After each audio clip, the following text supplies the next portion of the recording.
direction de Quimper où il tiendra meeting dans l'après-midi avant d'aller à Lorient pour une autre réunion publique en début de soirée. Et ensuite, il rentrera à Paris. Voilà qui résume assez bien la stratégie du candidat qui ne veut en aucun cas réduire le rythme extrêmement soutenu de sa campagne, même s'il va devoir ménager un petit peu de temps pour de grands rendez-vous médiatiques dans ces 2 semaines qui s'engagent. Sur le fond, le score du FN va pousser le candidat socialiste à intensifier son discours à l'attention des classes populaires, des classes en colère. C'est ce que me disait l'un des membres de son staff rapproché il y a quelques instants. Et puis, les socialistes s'attendent à un regain de violence dans les attaques de Nicolas Sarkozy à l'égard de leur candidat, mais ils ont prévenu, François Hollande gardera son calme et son flegme.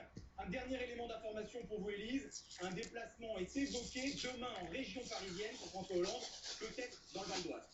David Dupont, direct du QG de campagne de François Hollande. Merci à vous, David.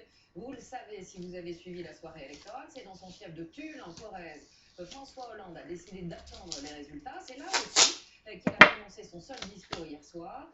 Dans la ville ce matin, les habitants se félicitaient qu'il soit arrivé en tête au premier tour, en espérant bien sûr la victoire dans 15 jours. Sur place, Julien Dupéret, Arnaud Chat. Surpris, non. Fier, oui. Ce matin, dans les rues de Tulle, les Forésiens savourent la première place obtenue par François Hollande. D'être un futur président de ma ville, c'est quelque chose de bien, je pense. Ouais. Vous le soutenez? Moi, je le soutiens, personnellement. C'est impeccable. Pourquoi?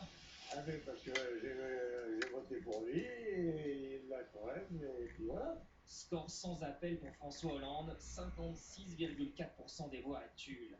À la permanence socialiste, mobilisation générale des militants. Car il a été rempli en 3 jours. Décidés à porter ce candidat qu'ils connaissent si bien à la tête du pays. Il a fait quand même 30 ans en Corrèze. Et donc on a tous un petit attachement envers François. Et on est là pour l'aider, pour le soutenir. Hier soir, ils étaient plusieurs centaines à acclamer le candidat socialiste dans le gymnase de la ville.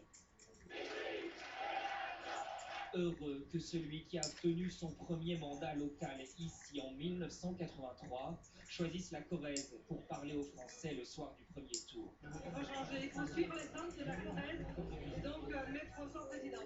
François Hollande a fait beaucoup pour la Corrèze, il a fait beaucoup pour les jeunes et on souhaite vraiment qu'il soit président. Avant de quitter Tulle, François Hollande s'est offert un ultime bain de foule, chacun cherchant à toucher, à encourager l'élu du pays. Désormais, Tulle retient son souffle jusqu'au second tour de l'élection présidentielle. Après le PS, on va maintenant s'intéresser à l'UMP. Nicolas Sarkozy voulait arriver en tête. Il est finalement deuxième avec 27,18% des suffrages et presque 1,5 point de retard sur François Hollande. Lui aussi est venu dans la matinée retrouver ses lieutenants dans son QG rue de la Convention à Paris. C'est le plan d'attaque du second tour qui est mis au point. Olivier Sibyl, Tristan Lebas. Ce matin, au QG de Nicolas Sarkozy, un seul mot d'ordre. Rien n'est joué, tout est encore possible. Je vous rappelle qu'il y a 2 mois et demi, un certain nombre d'entre vous me disaient c'est pas la peine d'être candidat, vous ne serez pas au deuxième tour. Souvenez-vous, regardez ce qui se passe, moins d'1,5 point de différence. Hier soir, dès 20h, les premières estimations ont redonné un peu d'espoir aux militants rassemblés, salle de la Mutualité à Paris.